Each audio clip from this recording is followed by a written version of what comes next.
입니다. 함께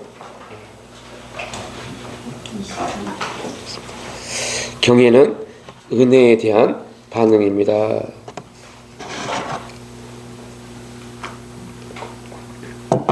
우리 함께 여호수아 24장 14절 말씀 함께 합독하겠습니다.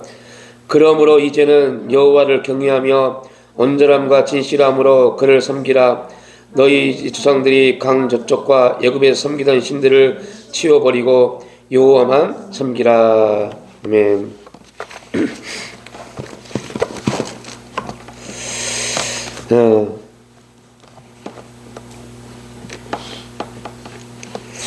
우리가 솔로몬과 모세를 통하여서 경외에 대해서 살펴보면서 솔로몬은 하나님을 경외하는 것이 사람의 본분이다. 사람의 본분은 하나님을 경외하는 것이다 라고 말을 했고, 모세는 하나님을 경외하는 것이야말로 하나님께서 가장 원하시는 일이다 라고 했습니다.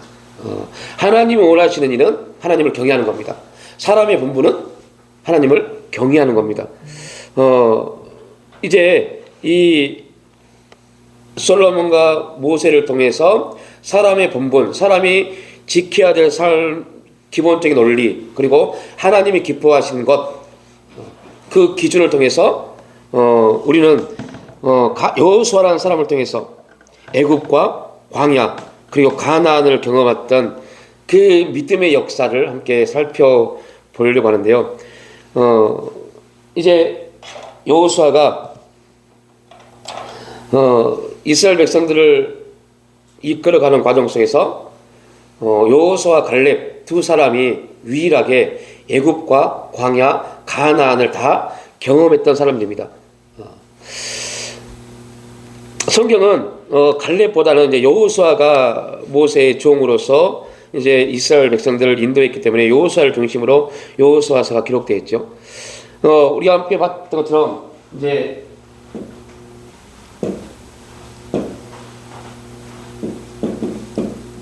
애굽, 광야, 가나안, 이 여호수아의 이 삶의 기준을 함께 우리가 살펴볼 필요가 있습니다. 다시 말하면 여호수아는 애굽에서 태어났습니다. 그리고 광야를 거쳤고 가나안까지 그런 삶을 이어갔죠. 예를 들면 이제 이 부분을 보면 우리의 삶도 동일하게 이렇게 나눌 수 있습니다.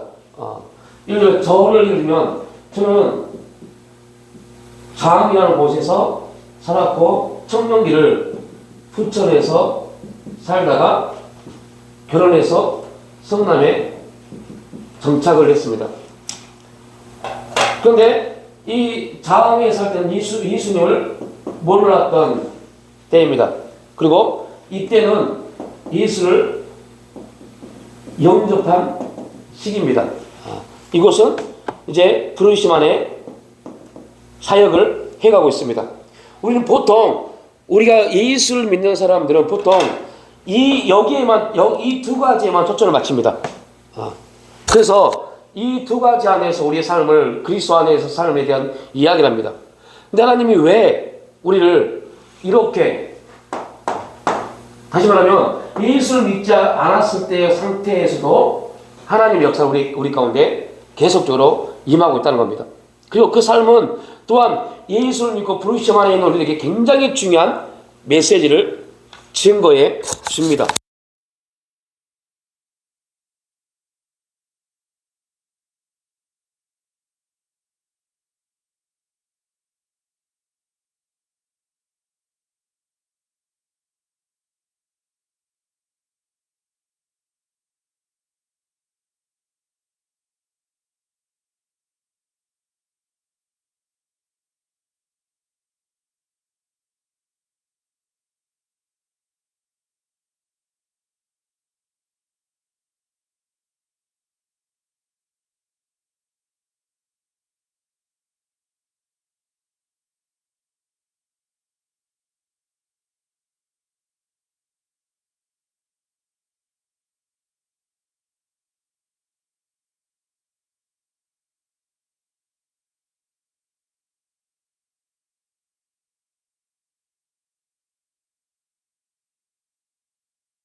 내 인생이 어땠고 나는 어떠한 삶을 살았고 이런 얘기들을 통해서 지금 자기가 어떻게 살아가고 있는 거에 대한 그러한 부정적인 부분들을 여기에서 다 끄집어냅니다.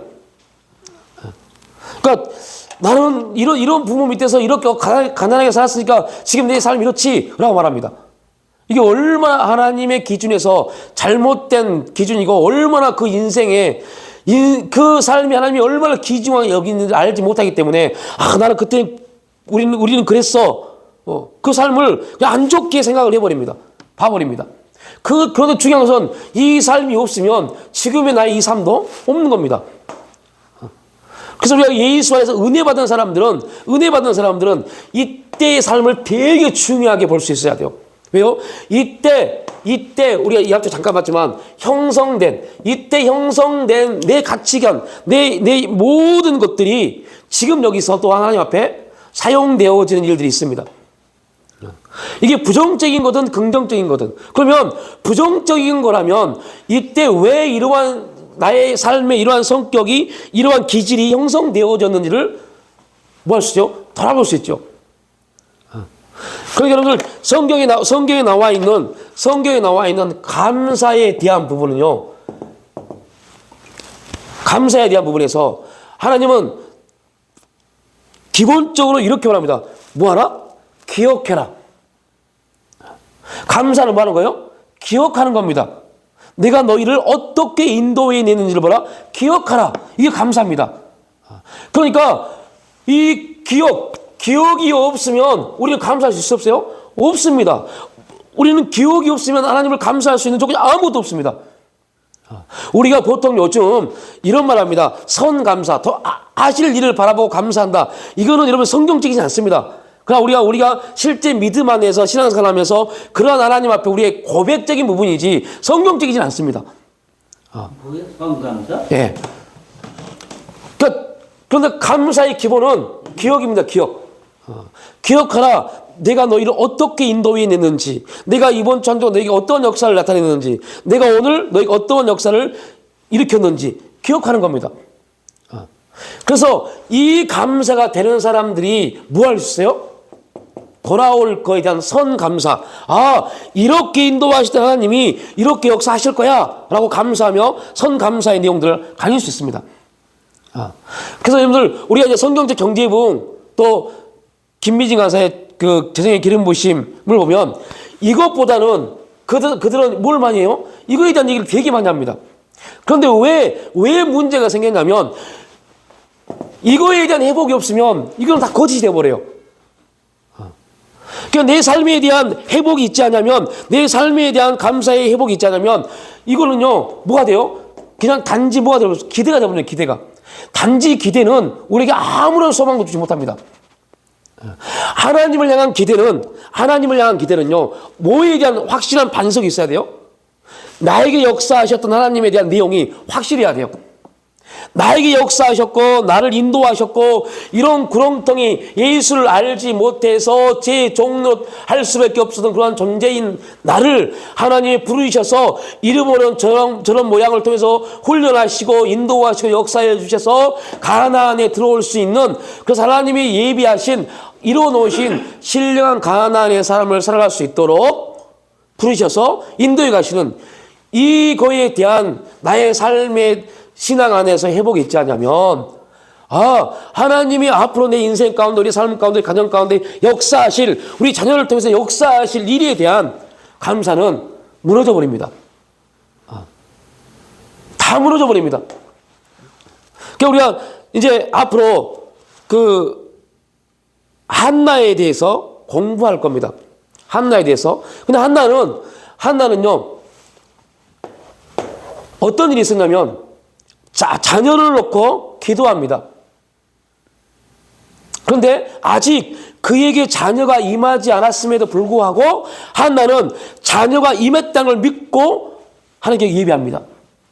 그게 뭐예요? 이거에 대한 그의 삶에 대한 감사가 있기 때문에요. 어떤 환경 가운데 있을 때도 분인날을 통하여서 분이 나고 화가 나고 조롱을 받고 미움을 받고 온갖 핍박을 받아도 그는 하나님의 은혜에 대한 감사가 있었기 때문에 하나님의 음성이 딱 떨어졌을 때, 하나님의 엘리를 통해서 하나님의 음성이 딱 떨어졌을 때 선 감사를 할 수 있었어요. 선 예배를 드릴 수 있었어요. 하나님 감사합니다. 하나님이 나를 통해서 아들을 주실 것을 나는 확신합니다. 그러니까 이 하나님이 내 인생 가운데 이러한 인생 가운데 있었던 우리를 은혜 주셔서 하나님의 사람으로 부르셔서 그렇게 사용하신다. 그리고 나는 이러한 삶 가운데 죄와 사망 안에서 머물리지 않고 생명의 성령의 법으로 회복되었다라는 이 우리의 삶에 대한 감사가 있지 않으면, 이게 바탕이 되지 않으면 우리가 기대하고 있는 믿음 안에서 기대하고 바라보는 모든 것들은요, 환경이 조금만 임하면, 환경이 조금 어려워지면 다 무너집니다. 그리고 심지어 어떻게 말하냐, 이거 내가 기도를 잘못했나 봐, 내가 잘못했나 봐, 잘못 선택을 했나 봐 라는 기준에 빠져버립니다. 그러니까 잘못된 선택, 잘못된 부분이 아님에도 불구하고 내 기대가, 내가 기도하고 있다는 그 문제가, 그 환경에 대한 하나님의 역사가 내 시간 내 안에 이루어지지 않으면 우리는 이거 잘못된 거, 나 잘못했구나, 내가 기도를 잘못했구나, 이거 욕망이었구나, 이렇게 스스로 취급해 버립니다. 그게 뭔데요? 믿음이었는데. 믿음이었는데. 제가 어제 갑자기 하나님이 청개구리에 대한 그 부분을 가지고 고민하게 하시더라고요. 청개구리. 여러분 다 아시죠? 청개구리가 비 오는 날 왜 울어요? 청개구리가 우는 이유가 있습니다. 맨 엄마의 말에 반대로 행했던 그가, 엄마가 죽을 때 또 반대로 행할 것이다. 야, 나 저 개울가에 묻어주라. 그러면 청개구리는 또 반대로 저 언덕 위에 물을 줄 알았어요. 그런데 이 청개구리가 그때 정신이 번뜩 듭니다. 그래서 진짜 개울가에 엄마의 무덤을 만듭니다. 비만 오면 청개구리는 울기 시작합니다. 왜 이 부분을 하나님이 계속 묵상하시고 계속 그걸 고민하고 묵상하면서 그걸 가지고 한나의 글을 쓰려고 막 하다가 지금 이제 한 20몇 줄 써놓고 지금 남겨놓고 있어요. 우리의 신앙이 그럴 수 있어요. 그러니까 청개구리가 아니라 뭐 때문에요? 청개구리가 우는 이유는 그 무덤이 뭐니까요? 모래니까요, 모래. 그냥 조그만 홍수만 나도 쓸려가 버린 모래이기 때문에요. 우리의 믿음이 그냥 이 부분이 회복되지 않은 상태에서 그냥 저만 바라보고 그렇게 됐으면 좋겠다, 그렇게 해줬으면 좋겠다, 이것만 바라보고 있다가 이것이 회복되지 않으면 신앙의 반석이 고백이 없기 때문에 그냥 이게 믿음인데, 진짜 하나님이 주신 감동이면 믿음인데도 불구하고 흔들려 버립니다. 그리고 말합니다. 이건 아닌가 봐. 아니었나 봐. 내가 내 욕망으로, 내 욕심으로 기도했나 봐. 이렇게 취급합니다. 그런데 여러분, 기가 막히거든요. 그런 기도가 매년 이루어집니다. 그리고 매년 기도합니다. 생각합니다. 욕망이었나? 잘못했나? 라고요. 뭐 있는데요? 믿음이었는데. 무슨 기억을 해야 되는 거예요?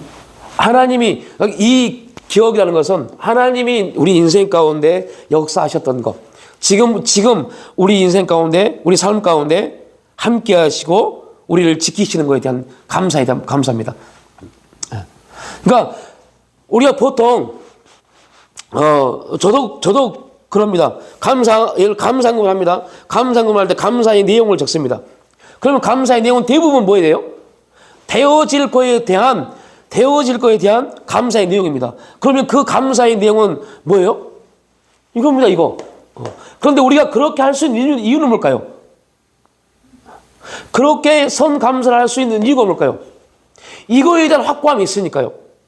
하나님이 내 인생 가운데 그렇게 하셨기 때문에, 그렇게 비참할 수밖에 없고 조롱받을 수밖에 없고 죄와 사망 가운데 죽을 수밖에 없는 인생인데, 하나님 은혜 가운데서 그렇게 비참한 인생, 하나님을 알지 못한 인생 가운데서 하나님이 은혜를 주셔서 인도해 주셨는데, 지금 하나님의 기도하고 소망하며 믿음으로 가고 있는 우리 인생 가운데 어떻게 역사하실까라는 그 기대입니다. 그러니까 이 믿음에 대한 고백이 없으면 이 기대는요, 다 뭐예요? 신념입니다. 거짓입니다. 그러니까 이게 빨리 우리 가운데 계속적으로 뭐야 돼요? 고백되어져야 돼요. 그래서 여러분들, 이스라엘 백성들에게는 1년에 3번 절기를 주셔서 그 절기 때마다 꼭 하나님이 말씀한 게 있습니다. 너희 조상들에게 어떻게 행했는지를 봐라. 기억하라. 그래서 여러분, 절기는 기억하는 겁니다. 추수감사주일이 이제 한 달 앞으로 다가옵니다. 추수감사주일은 뭐 하는 거예요? 1년의 삶을 기억하는 겁니다. 내 인생을, 우리의 1년의 삶, 2022년 1년의 삶을 하나님이 어떻게 인도해 가셨는지, 어떻게 인도해 오셨는지, 그리고 그 삶 속에서 우리가 지금 하나님 앞에 어떠한 모습으로 서 있는지. 그러니까 절기는 계속적으로 우리의 삶을 돌이켜보면서 하나님이 이랬구나, 이렇게 힘들고 어려운 시기, 내 생각과 내 경험과 내 방법대로 하려고 했지만 하나님께서 여러 가지 환경, 사건, 문제, 고통을 통해서 그때는 그것이 힘들고 어려움이었는데 지금 와서 돌이켜보니 와, 하나님이 이렇게 나를 인도해 가셨구나, 이렇게 하나님이 그의 강한 오른손으로 나를 붙잡아 주셨구나. 이러한 고백들이 우리 가운데 계속 있어야 돼요. 이런 고백이 있어야만이 우리가 뭐 할 수 있죠? 미래를 바라보고 이루어질 일들을 바라보고 감사할 수가 있는 겁니다. 그러니까 이제 제가 쉽게 말하면 저희 아들에게 감사한금을 매주마다 감사한금을 쓰라고 그래요. 저 쓰는 기도문이 있어요. 이해하기 쉽게 좀 말씀드립니다. 뭐라고 쓰냐면, 하나님 아버지 도와주세요. 10대 최고 선수, 최고 클럽, 최고 연봉을 받을 수 있도록 하나님 도와주세요. 이게 골격입니다. 그리고 거기에서 네가 하고 싶은, 네가 기도하고 싶은 거 적어. 그래서 매주 그렇게 씁니다. 그리고 나서 그에게 이렇게 질문을 했어요. 야, 아빠가 왜 너에게 이렇게 쓰라고 하는 줄 알아? 당연히 모르죠. 그냥 그렇게 되었으면 좋겠다고 쓰라는 거 아니야? 아니야. 초등학교 2학년 때부터 하나님이 너에게 네 마음 가운데 축구할 수 있는, 축구하고 싶은 마음을 불어넣어 주시고, 그때부터 지금까지 한 번도 축구하기 싫어 라고 말한 적이 한 번도 없지 않도록 역사해 주셨기 때문에, 그게 너에게 확실하기 때문에 이렇게 쓰라고 하는 거야. 만약에 그게 흔들렸다면 이 기도는요, 거짓이 되어버립니다. 우리도 마찬가지입니다. 제가 그 지한이 얘기를 말한 것은 우리의 감사한 분들이 그래야 돼요. 우리가 지금 이렇게 뭔가를 놓고 소망하고 하나님의 일하시고 역사하시고 운행하시는 걸 바라보고 그 일들이 이루어지도록, 저도 매주 감사한금에 그렇습니다. 하나님의 일하시고 역사하시고 운행하심이 내 사역과 이루는 교회와 이런 교회 성도들 가운데 간증하게 나타날수록, 은혜가 나타날수록 역사해 주옵소서. 그러려면 우리가 어떻게 해야 돼요? 하나님이 일하시고 역사하시고 운행하심에 대한 우리의 삶을 봐야죠. 와, 진짜 구나가 돼야 돼요. 그동안 우리 인생 가운데 하나님이 일하시고 역사하시고 운행하심이 진짜였구나가 돼야만이, 믿음이 있어야만이 그 일하심에 대한 것을 바라볼 수 있습니다. 이게 없는 상태에서 이걸 바라본다? 이거는요, 아까 말한 청개구리가 비 올 때마다 우는, 우리 말하면 환경 임할 때마다 아, 나 기도 잘못했구나, 잘못 선택했구나, 이게 아니었나 보다 가 똑같은 겁니다. 그래서 하나님이 여호수아를 모세의 종으로, 그리고 모세의 다음 후계자로 사용하신 이유는, 여호수아는 이 모든 삶을 다 뭐한 사람이에요? 경험한 사람입니다. 그래서 여러분들 이제 보면 여호수아 생애를 세 장소를 기준으로 설명해 보십시오라고 할 때 1번 애굽, 2번 광야, 3번 가나안, 이런 거 적으십시오. 그리고 애굽이었을 때 여호수아는 어떤 사람이었어요? 애굽의 종이었습니다. 그죠? 애굽의 종. 애굽의 종이었습니다. 그리고 애굽의 종이었고 아무것도 아닌 존재였습니다. 아무것도 아닌 존재였습니다. 그래서 아무것도 아닌 존재 가로 열고 씨앗이라고 적어요. 씨앗. 아무것도 아닌 존재였어요. 근데 광야에서의 여호수아는 모세의 종이었습니다. 놀랍지 않으세요? 아무것도 아닌 존재가 어느 날 갑자기 광야에서 모세의 종이 되어버려요. 그러니까 하나님이 성경 어디에도 하나님이 야 모세야, 이제부터 네 종은 여호수아야 라고 말하지 한 군데 나오지 않습니다. 그러니까 어느 날 보니, 성경을 어느 날 읽어보니 여호수아가 모세의 뭐가 됐어요? 종이 되어버렸어요. 그러면 똑같습니다. 우리도 동일합니다. 우리가 뭐가 잘나서 뭔가를 가지고 있어서 능력이 있어서 하나님을 부르신 게 아니라 어느 날 보니 우리가 하나님 앞에 위배자가 돼 있고 하나님을 예배하는 사람이 되었습니다. 어느 날 보니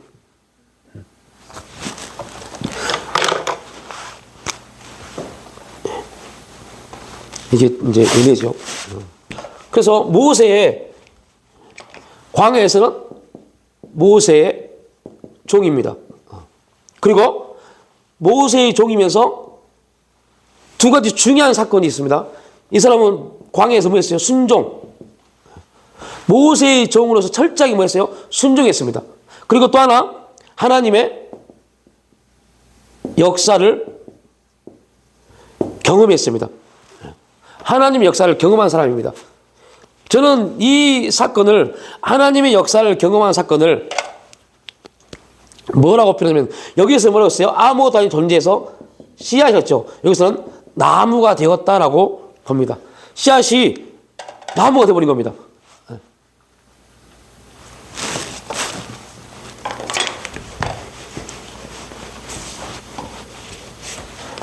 자, 가나안에서 이제 단지 광야에서는 누구의 종이었어요? 모세의 종이었습니다. 근데 가나안에서는 여호수아는 이제 이스라엘의 종입니다. 이제 종이란 필요합니다. 이걸로 여기서 뭐라 했어요? 지도자입니다. 지도자. 이스라엘 인도하는 지도자가 되어버립니다.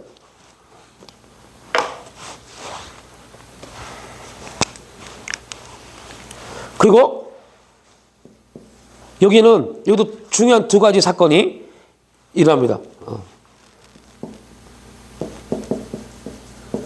첫 번째가 사역자입니다. 모세는 사역자가 되어버렸어요. 그리고 두 번째, 하나님의 역사의 중심에 서게 됐습니다. 이제 하나님이 역사하시는 중심에 누가 있어요? 여호수아가 있습니다. 저는 이거를 열매이다라고 표현을 해봅니다. 씨앗, 나무, 열매 과정입니다.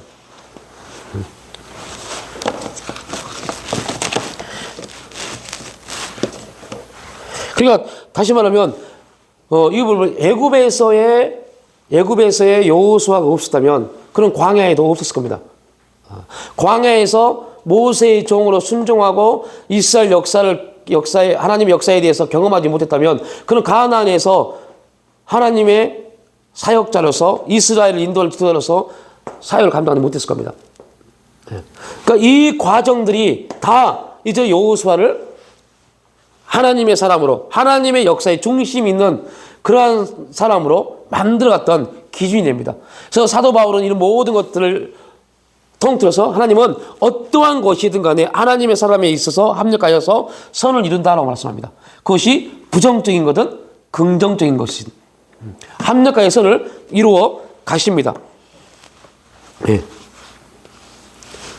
그러니까 여호수아는 애굽에서 태어난 노예로 그 어린 시절을, 젊은 시절을 보냈습니다. 그러니까 다시 말하면 20대까지 여호수아는 어디서요? 예굽에 살았어요. 그러니까 예굽의 삶이 얼마나 기가 막히고 얼마나 좋다는 것을 알고 있습니다. 또한 여호수아는 또 합니다. 예굽이 우리에게 아무것도 줄 수 없다는 걸요. 육신의 눈으로 볼 때는 너무너무 좋은 땅인데 그들에게는 아무것도 줄 수 없는 게 애굽입니다. 왜냐하면 애굽은 그들을 노예로 삼았기 때문에. 그래서 이 여호수아가 애굽에서 유월절, 그죠? 유월절을 경험하고 광야로 나옵니다. 우리가 유월절 그러면 이게 예수님의 십자가 사건이죠. 구원받은 겁니다. 애굽에서 유월절 경험했다. 구원받은 겁니다. 그걸 여기서 약간 돌아와서 엉뚱한 얘기를 해보면 여러분 참 중요한 내용이 있습니다. 구원은 사람들이 생각합니다. 구원은 여기서 받는 게 아닙니다. 광야에서 구원받는 게 아닙니다. 광야는요, 구원받은 사람들이 들어가는 공간입니다. 구원은요, 광야 이전에서 받습니다. 여러분들, 홍해를 건너는 게 구원이 아닙니다. 이해되시죠? 홍해를 건너는 게 구원이 아니라 홍해 이전에 6월절 어린 양, 그게 구원입니다.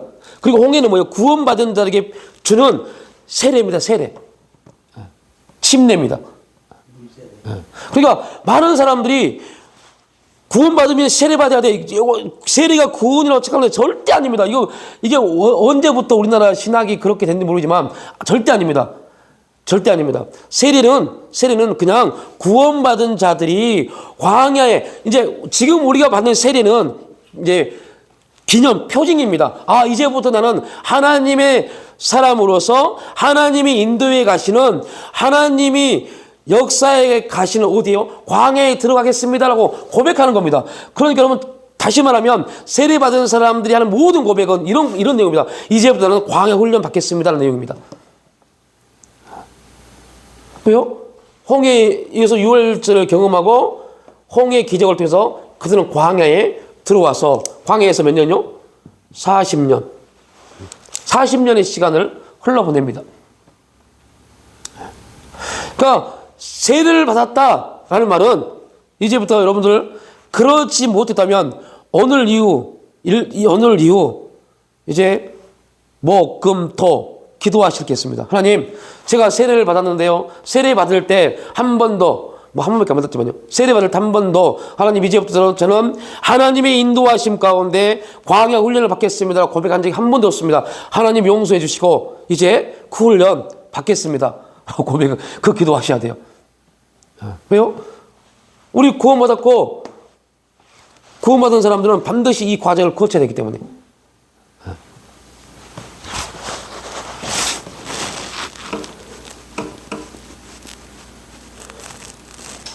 근데 그 말만 하면은 내가 약해져.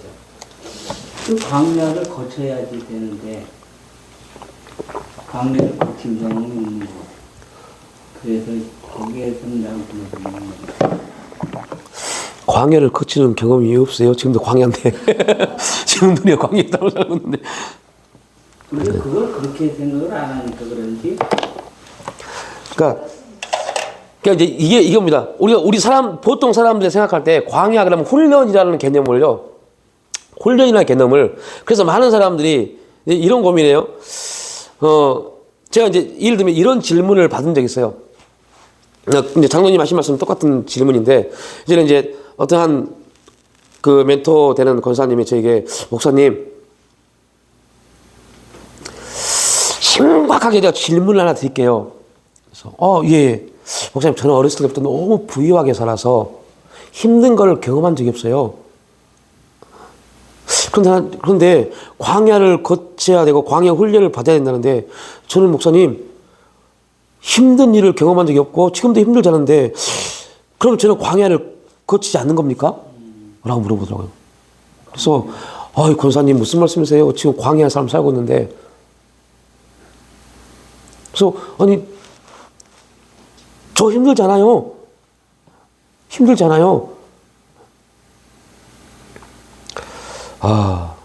거기서 약간 충격을 받았어요. 약간, 이분이 본인이 성빈인 교회에서는 최고의 거의 믿음인 거의 왕 킹짱이었다고 말씀하시는 권사님이신데, 강남에 있는 뭐 교회에 몇만 명이 되는 교회 권사님이십니다.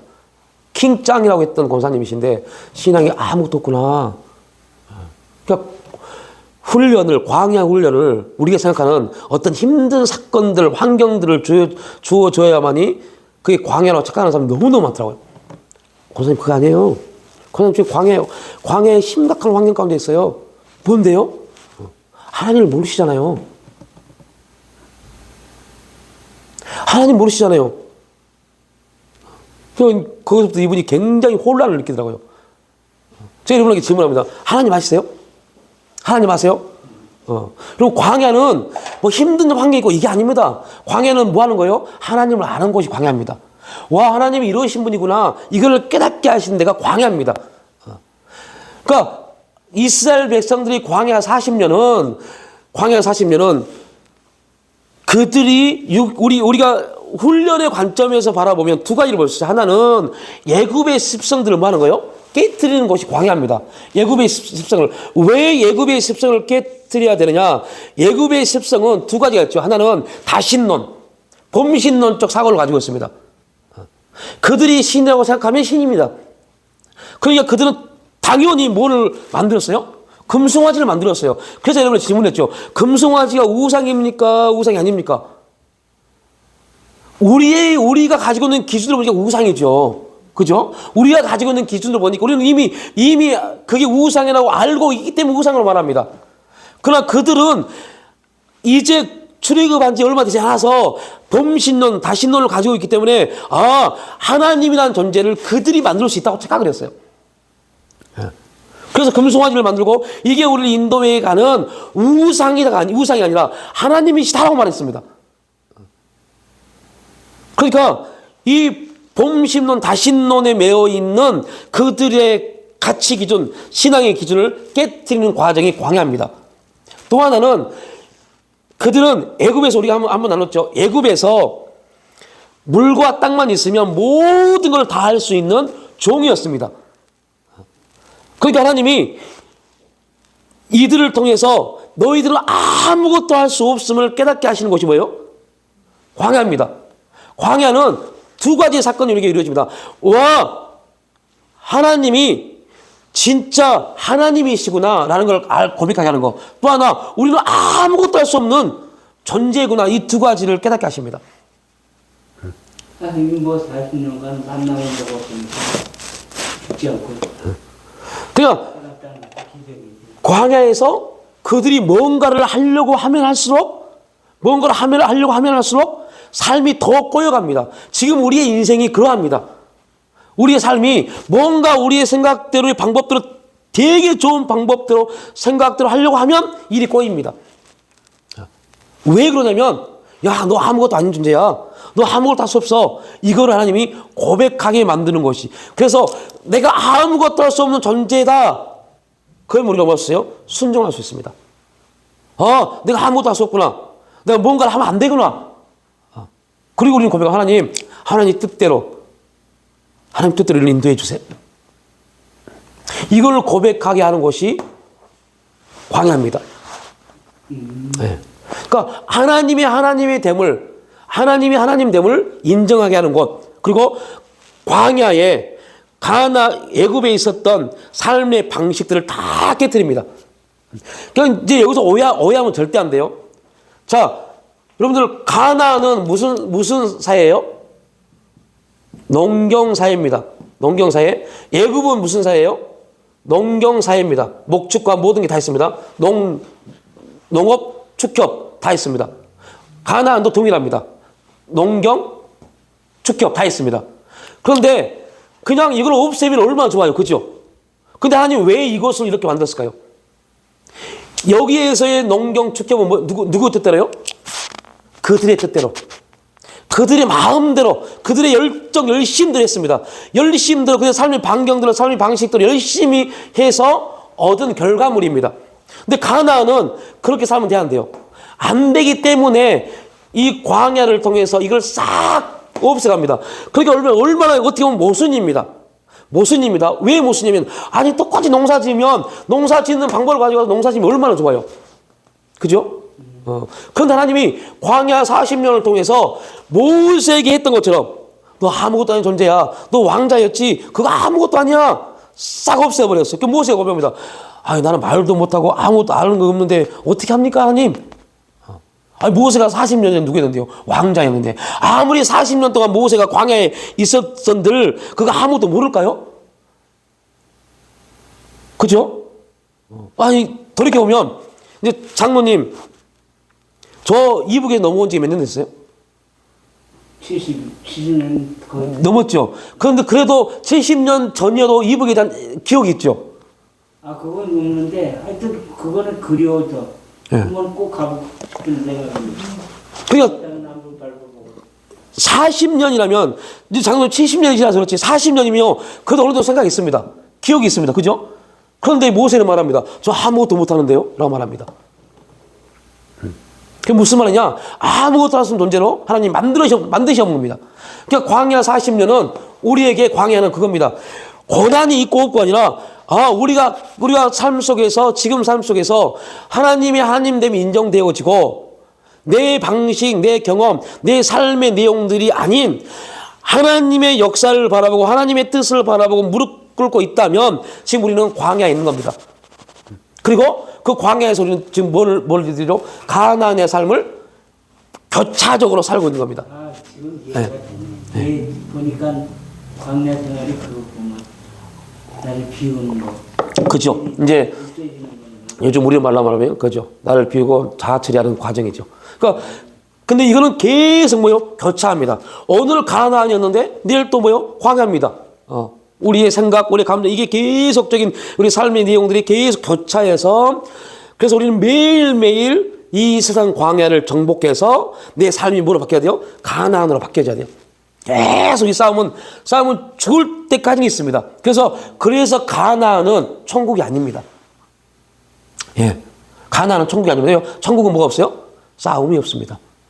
그래서 가나안은 천국이 아닙니다. 그냥 우리에게 하나님의 역사의 맛을 보여주는 작은 하나의 하나님의 은혜라고 보면 됩니다.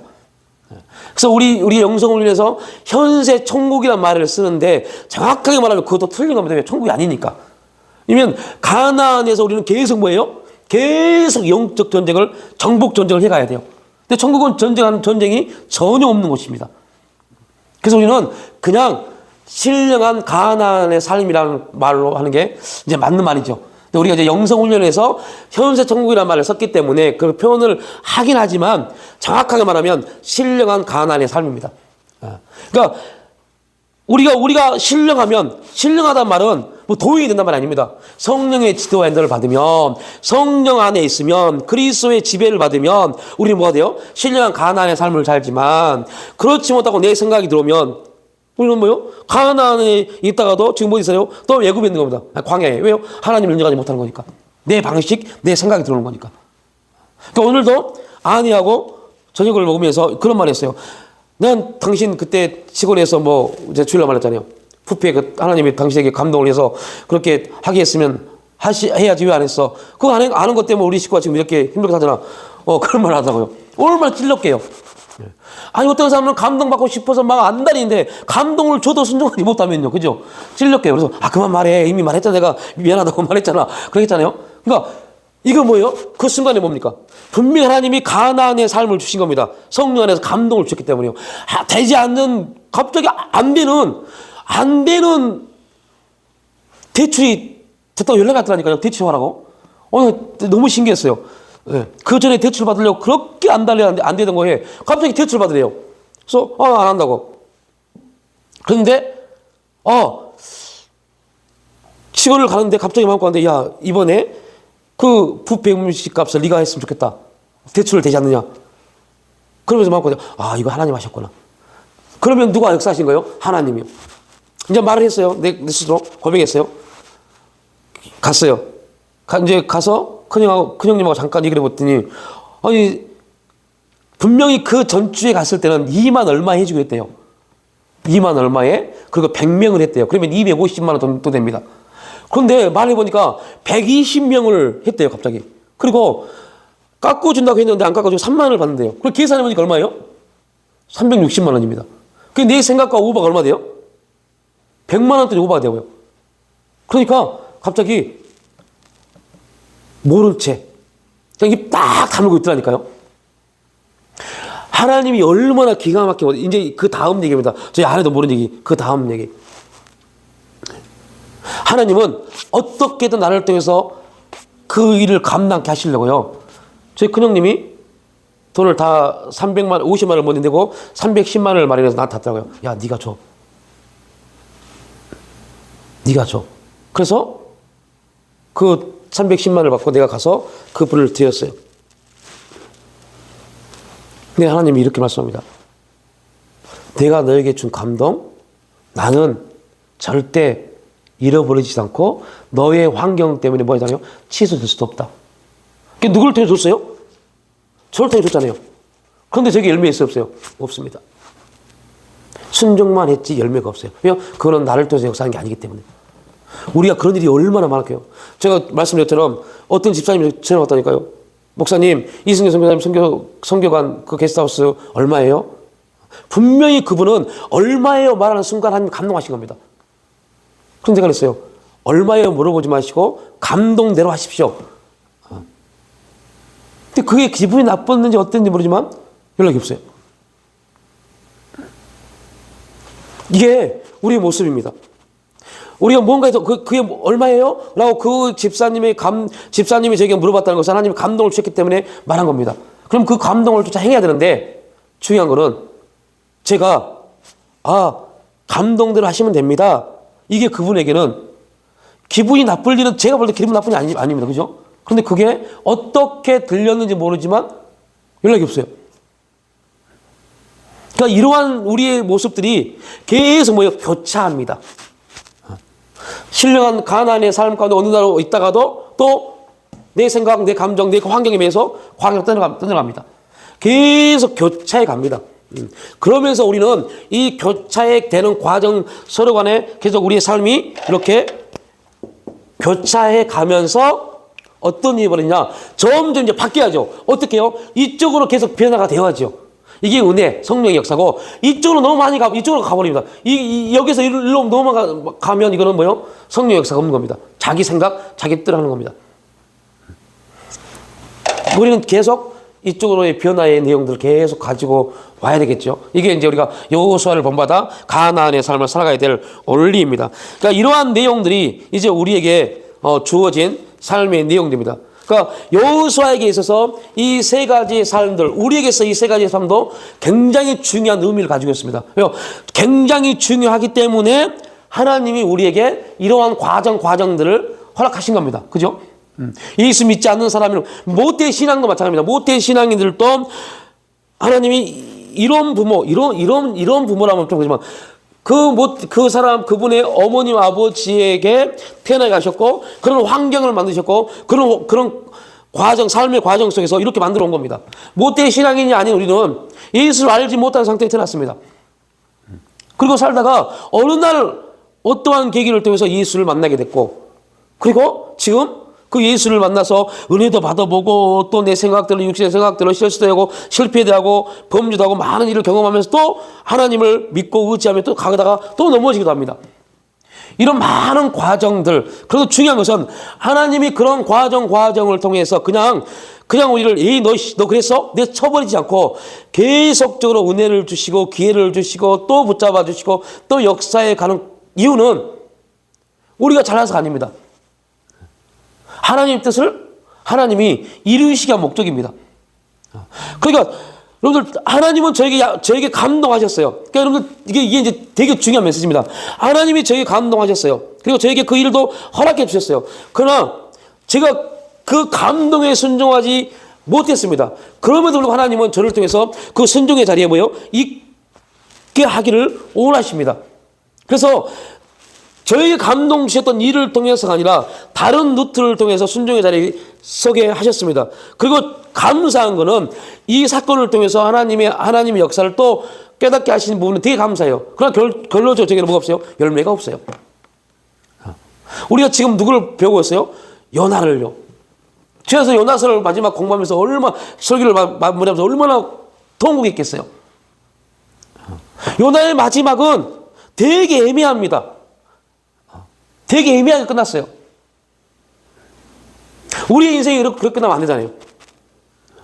그래서 요나서 마지막 11장 14장 11절이 아니라 12절부터는 우리가 써가야 돼요. 하나님의 그 말씀을 통해서 요나야 그 박노콜로 인해서 네가 그렇게 화가 나고 분내지만 야 저 12만 명을 봐라. 그들을 향한 내 마음 어떻게 되냐. 그걸 통해서 우리가 깨달아야 돼요. 그 다음에 12절부터는 우리가 써야 돼요. 하나님 죄송합니다. 하나님 온전한 순종의 자리에 서지 못하고 이래서 용서해 주세요. 이렇게 우리가 써내려가야 돼요. 이게 뭐예요? 깨달음입니다. 성령을 통한 깨달음. 환경을 줘도 깨닫지 못하면 그 환경은 계속 우리에게 아무것도 못하도록 그 환경이 우리에게 남아있습니다. 왜 하나님이 나에게 이 환경을 주셨을까? 이거 뭐지? 이 환경을 우리 가정에 주신 이유가 뭘까? 이걸 놓고 정말로 전심을 다해서 이 환경, 그 해답을 얻을 때까지 다른 기도 다 하지 않아도 돼요. 그것만 놓고 파야 돼요. 이게 집중입니다, 집중. 그러니까 여러분, 집중기도, 우리가 진짜 집중기도가 필요합니다. 집중기도는 뭐 오랫동안 기도가 아니라 한 가지를 놓고 완전히 집중해서 파는 겁니다. 하나님, 내가 정말 이 환경에 대한 답을 얻지 못하면 내가 모든 걸 다 내놓고 이것만 놓고 내가 하나님과 누구처럼요? 야곱처럼 씨름하겠습니다. 해답을 좀 주세요. 이 환경을 내가 주신 목적이 뭡니까? 이 환경에서 내가 깨달아야 될 이유가 뭡니까? 이 환경이 도대체 뭡니까? 이걸로 계속 기도해야 돼요. 그래야만 그 환경에서 하나님이 역사하시고자 하는, 말씀하시고자 하는 내용을 우리가 얻을 수 있습니다. 그래야만 우리는 그 환경을 뛰어넘어서 역사에 가신 하나님을 볼 수가 있어요. 그렇지 못하면 그 환경 가운데 매여버립니다. 하나님은 그 환경을 뛰어넘어서 역사하시는데 나는 그 환경에 계속 매여서 아무것도 못해요. 왜요? 그 환경이 나를 지배하고 있기 때문에요. 환경이 나를 지배해버립니다. 우리가 광야의 삶이 바로 그겁니다. 환경의 지배를 받는 것. 가나안은 씨를 뿌려서 열매를 맺는데 광야는 아무런 열매가 없어요. 순종을 해도 열매가 없어요. 왜요? 광야는 환경이 그들을 지배하고 있기 때문에요. 하나님의 역사가 있고 은혜가 있지만 광야는 열매를 맺지 못하는 공간이기 때문에 광야는 우리를, 그 환경은 우리를 지배합니다. 네 열심히 살아봐. 열매가 있는지 없는지 없어요.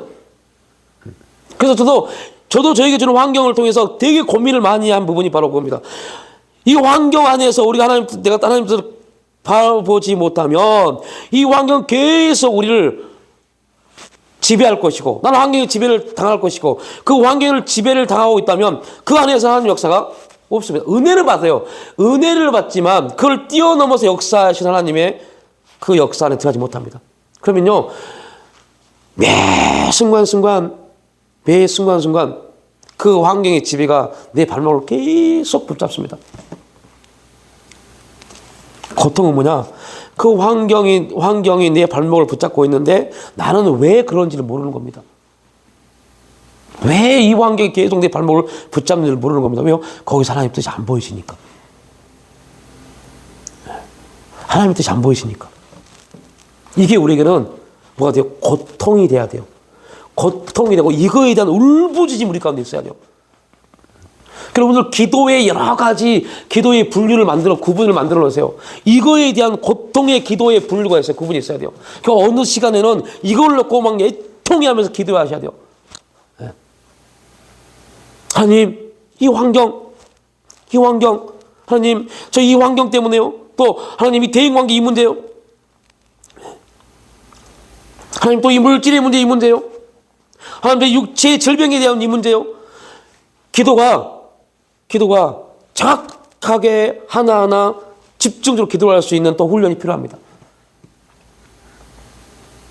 그러면요, 거기 안에서 진짜 하나님 우리에게 왜 그러시는지, 왜 그런 일들을 나타내시는지에 대한 부분들이 보여지기 시작하고, 그러면 그 환경을요, 이길 수 있습니다. 이겨낼 수 있습니다. 왜요? 우리가 하는 게 아니기 때문에. 하나님이 이겨내게 하시고 하나님이 인도에 가시고 역사에 가십니다. 내가 하려고 하니까 안 되는 겁니다. 아이고, 나 안 돼. 난 못하겠어. 가돼버립니다. 내가 하려고 하니까. 그러니까 하나님이 줘도 못한다니까요. 감동을 주고 물질도 줘도 내가 생각하는 거가 너무 크니까 아이고, 안 해. 안 해버린다니까요. 환경이 지배를 받는 겁니다. 환경을 지배를 받아요. 그러면 이게 한번 지배를 받고 깨닫지 못하고 왜 돌이키지 못하면요, 계속 그런 환경이 주면 계속 못합니다. 네, 다시 말합니다. 네, 이거 마무리 오늘 1번을 이렇게 마무리 칠게요. 우리가 이제 여호수아를 통해서 깨달을 보면 그럽니다. 환경의 지배를 받잖아요. 그러면 절대 사람들의 반응에, 그래서 경외는 은혜에 대한 반응입니다. 사람들의 반응에 절대 호응하지 마십시오. 사람들은요, 아유, 그럴만하네. 여러분, 이거 완전히 우리 신앙을 무너뜨리는 겁니다. 사람들이 하고 환경을 보니 그럴만하네. 다 저어버려야 돼요. 아닙니다. 절대 아닙니다. 하나님의 네 환경을 보고, 내가 참 그럴만하다. 이러면 돼요. 근데 그렇지 않은 거라면 뛰어넘어야 돼요. 무슨 수를 써도 우리는 뛰어넘어야 돼요. 그 훈련이 필요합니다. 이거 뛰어넘지 못하잖아요? 그러면요, 이제 점점 뭐가 돼요? 당연한 게 돼버려요. 우리에겐 절대 당연한 게 없습니다. 당연한 게 돼버려요. 무슨 일, 어떤 일만 있으면 당연해요. 나는 당연하니까. 알아주겠지 뭐. 알아주겠지 뭐. 저희